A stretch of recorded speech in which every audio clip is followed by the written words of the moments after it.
Good day. I want to start today's video by acknowledging the growing community of followers, subscribers, and supporters of Ebimo Amungo's perspective on global affairs. This channel started a few weeks ago, but it has grown in strides, and I must say, I get a lot of the comments I see, I read them, and I will do better as time goes forward. For all those of you who have been sending recommendations either through emails and through my LinkedIn page and other pages, please, I read and I acknowledge everything you have been doing. The channel is growing and it encourages me. Thank you very much for supporting it. Now let's get to the issue of the day, which is President Trump's sixth phone call to President Vladimir Putin of Russia. President Trump may have somehow had a rethink, or maybe somehow people got to him and he picked up the phone today and called President Vladimir Putin of Russia. This is the sixth call since he became the 47th president of America. If we all recall, President Trump had said repeatedly during the campaign that he will do his best to end the Ukraine war. He had said he would end it in one day, 24 hours, but a few months down the line, he hasn't been able to make any headway in that regard. But he has taken some actions that can be considered to be consequential to the outcome of the war. Today, he had a 1 hour call with President Putin. They discussed three main issues. The first being the Ukraine-Russia war, the second being the Iran issue and the nuclear issue regarding Iran and Russia's influence on Iran in trying to intervene so that Iran doesn't go forward with the bomb. And third, they talked about American relationship with Russia because as it stands, America is trying to get a better relationship with Russia, at least under President Trump. So those were the issues that were discussed.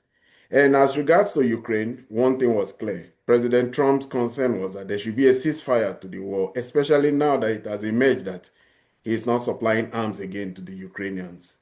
I would want to think that he got a backlash from those people who support the Ukrainian cause. And there are a lot of them. There are a lot of them. They are the neocons, and then there are also quite a lot of a large member of who you would consider to be the Israeli lobby, because let's not forget that is a very influential lobby. Zelensky is a Jew, and in matters regarding Jews, the Israeli lobby and those people who support that cause, they have a big hand in it. So they may have just gotten back to him, and for that, he decided to call Putin and impress upon Putin that while I may not be sending arms to Ukraine, please, can you have a ceasefire so that we can resolve this issue? The answer was a clear no from Putin's part. Putin insisted that there will be continuous negotiation, especially, but there shall be that negotiation on the basis of the memorandum issued to the Ukrainians in Istanbul. There will be no ceasefire until the root causes of the war has been addressed. And that was it. Later on, Trump did say, he announced when he was asked that how did his 1 hour phone call with Putin go? And he said, it didn't do well. Putin didn't budge. There shall be no ceasefire. Whatever is not resolved on the negotiating table will be resolved in the battlefront. Good day and welcome to my channel, Ebimo Amungo's perspective on global affairs. If you're new to this channel, please subscribe. If you have any comments regarding the opinions I express here, please leave them in the comment section. But do well to like and share the video. So, President Trump has taken some decisive actions recently. On the domestic front, it's a very good day for him. He won. His big, beautiful bill has passed through the House.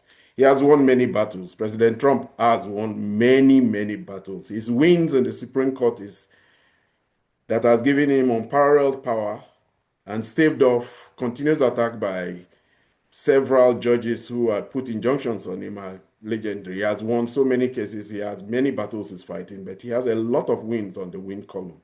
But he doesn't seem to be making any headway in resolving the Ukrainian Russian issue. Because while he may want to say that this is not his war, it's an issue that is very, it touches a lot of people in America viscerally. If you drive around American streets, one thing you will get to see is that you will see a lot of Ukrainian flags here, there, and everywhere. There are a lot of people who say they support Ukraine. I stand with Ukraine. That I stand with Ukraine team has even grown, was really, really high during the Biden administration. But in recent times, it's waning. And for those people who support Ukraine, these are not good times. They are despondent, unhappy, they are sad because it so happens that Trump is not in support of the Ukrainian cause. He says it's not his war. But like I've always said, and I reiterate and repeat, President Trump has a personal grudge against Ukraine, and his attempts at peace is just his own way of shying away from supplying the Ukrainians with arms. In the course of the past 2 years, it has become very certain and clear. A sense of entitlement being put forward by Zelensky, President Zelensky. Anytime arms is reduced or arms flow to Ukraine reduces, Zelensky feels that he's entitled to this and he makes statements, he harasses anybody who tries to come in between American arms or European arms and Ukraine. Anybody also who prior to now tried to make peace or try to talk to Putin, he would come down hard on. He actually felt that it was just his world. But this has changed. These times are new times now.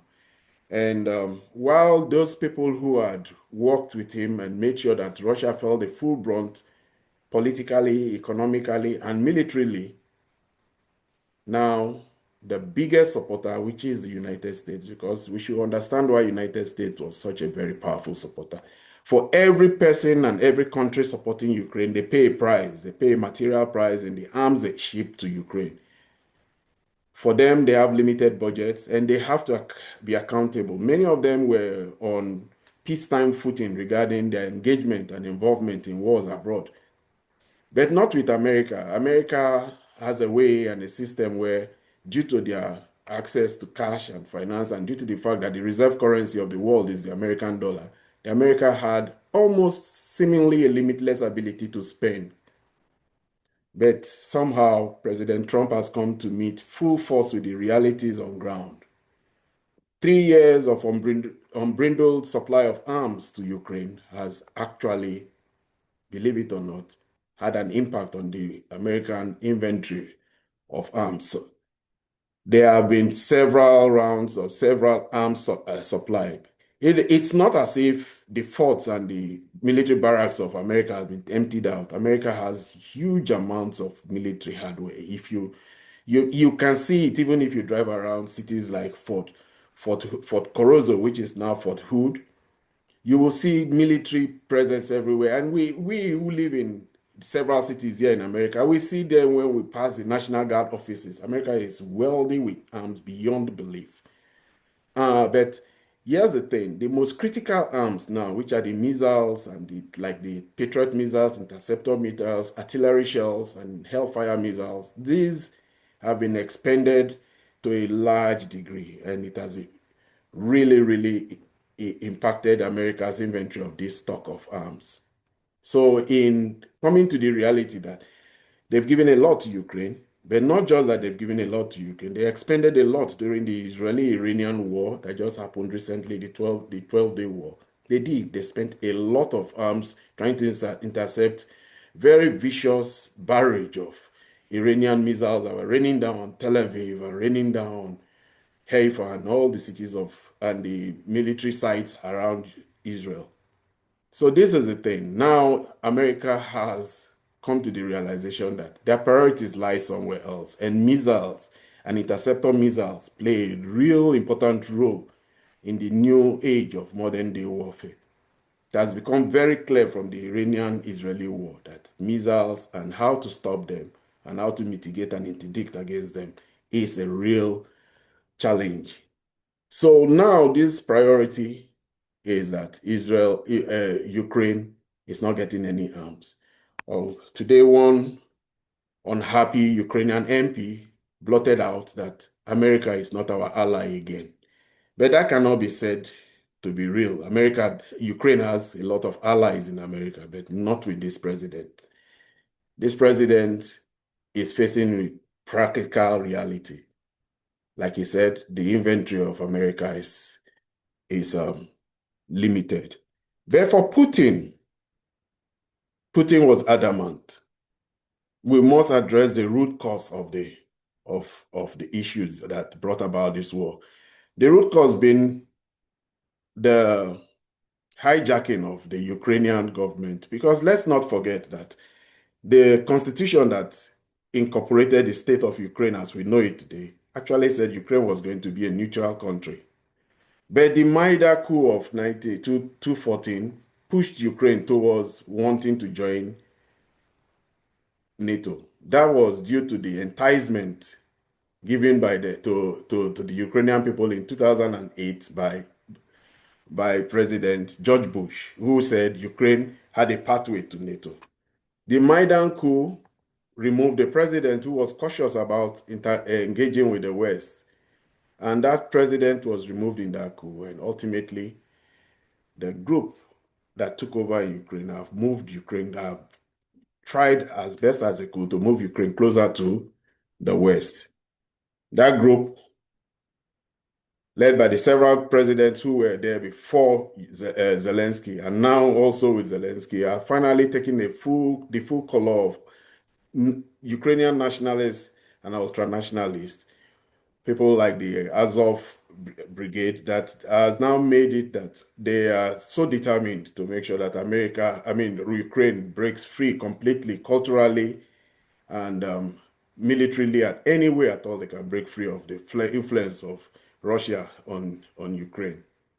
So for that reason, Putin has insisted the root causes here being one, recognition of a Russian language, two, no expansion into NATO, neutrality for Ukraine, three, a smaller size of the Ukrainian army, and then denazification. Denazification here being those of the Ukrainian far-right nationalist groups that believe in the philosophies of Stefan Bandera and who have followed him, believe in him, because Stefan Bandera was a collaborator with the Nazis. They helped in killing Jews and killing Russians during the Soviet times, because he has always wanted a Ukrainian state, but he went about it through collaboration with the Nazis. He won't be the first also. The Finns also collaborated with the Nazis.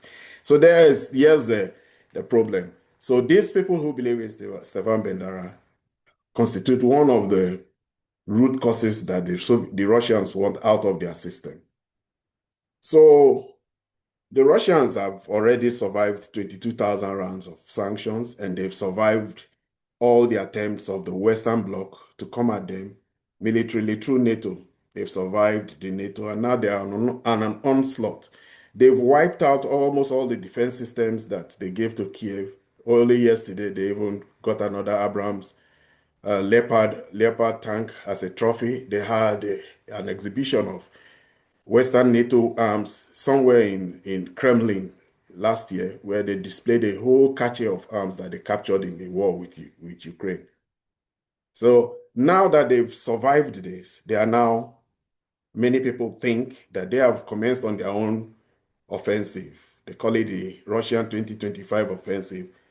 But even if it is not an offensive, Russia has somehow stepped up its battle in Ukraine, its war in Ukraine, and is now gaining territory at an alarming rate.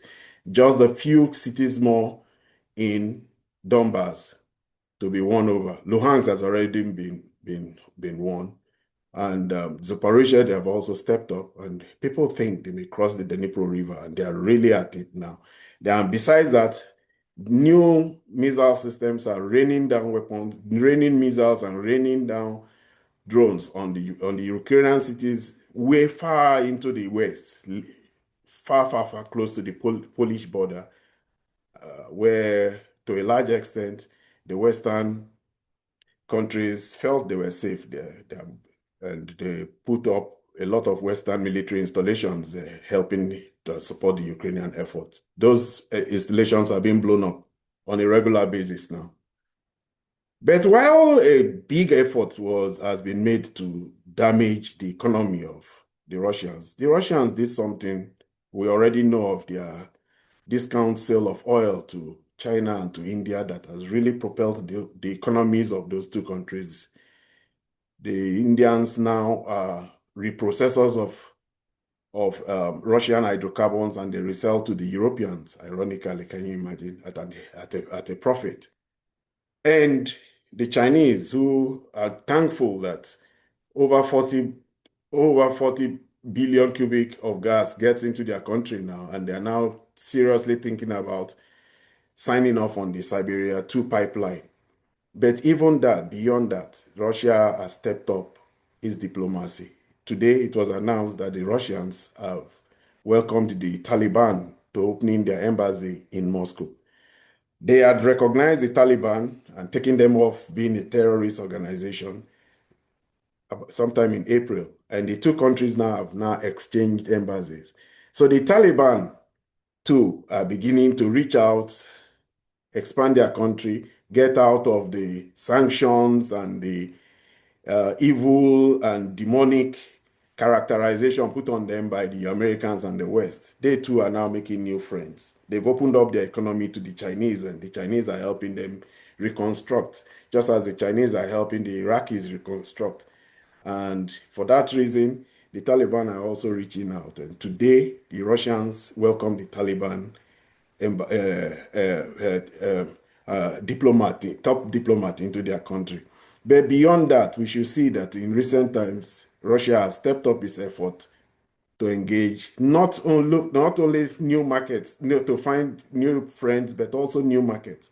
One of the biggest things that Russia sells is nuclear know-how. They open nuclear plants for countries. And recently, in trying to make friends also and appease the Putin, or not appease, that's not a good word to use, but maybe to reward the Hungarian president for supporting him even while he was embattled. President Trump took off sanctions against Gazprom Bank, the bank that is financing a nuclear power plant for the Hungarians.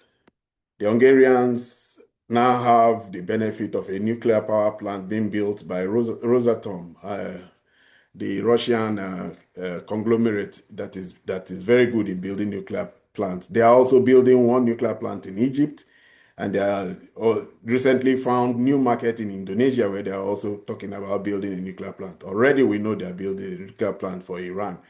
So Russia is opening up new markets for its expertise, new markets for its arms. We hear about Iran considering to buy or India also considering to buy the Sukhoi 57.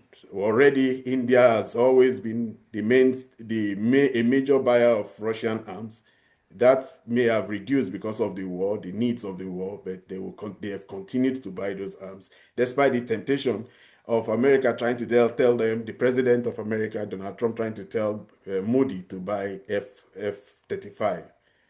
Russia has always been India's biggest market for arms.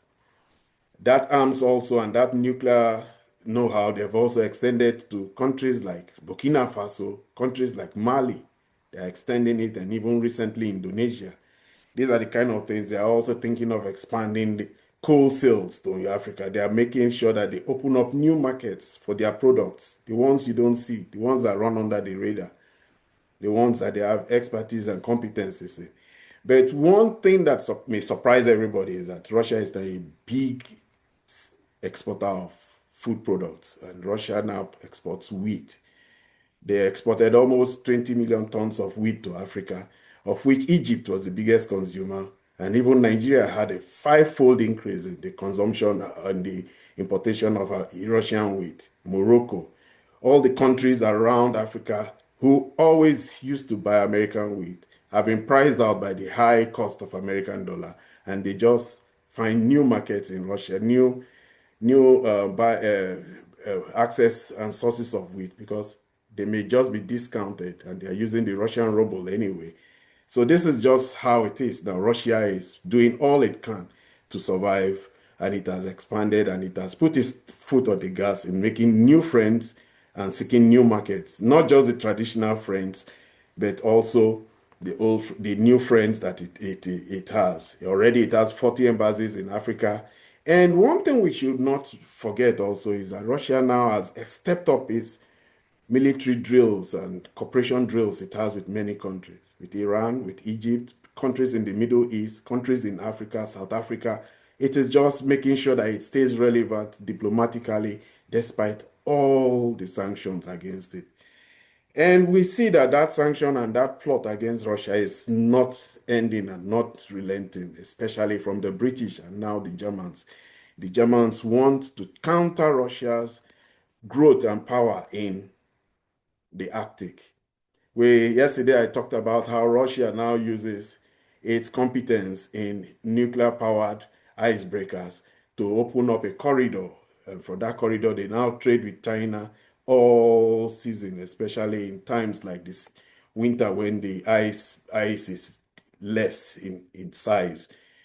They want to make sure they have an all-season route in that place, and they now export their LNG from their Yamal plant, from their Arctic 2 and Arctic 1 plants in the Siberia there, all the way to the east. The east here now being Japan, China, and Korea. Every other person is now slowly coming back to doing business with Russia. So Putin does have a strong hand when he says, I am not ceasing fire. I will continue this war. I will press on until I make the Ukrainians yield. They must see to our terms in the Istanbul negotiation that we started, where Russia put forward a memorandum. And that Istanbul memorandum from the Russians is what Putin told Trump today that they will continue to stand on until, if they have to get it on the war or the battlefront, so be it. He did not yield to Trump, and Trump acknowledged that he couldn't get Putin to see reason with him.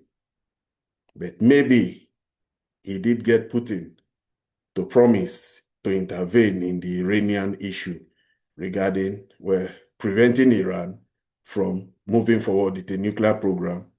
Or possibly he wanted to get a sense of where the Iranian nuclear program is after his bombing of Fordo, Estafan, and Natanz. He wanted to get a sense if the Russians know where the Iranian enriched nuclear material is. I don't know if Putin devolved that, but it had to do with the support. He wanted Putin's support in trying to convince the Iranians not to move forward, especially now that the Iranians have kicked out the International Atomic Energy Agency, who they call collaborators with Israel, America, and other countries like the MI6, the British MI6, in planning a bombing attack and campaign against them. Yeah, so Trump may have won a lot of things domestically, but he didn't win in this call he made to President Putin.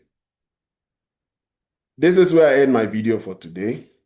If you're new to this channel, please subscribe. If you have any comment, please leave them in the comment section. And the least you can do is to like and share and help this channel grow. Thank you very much. I'll see you in the next video.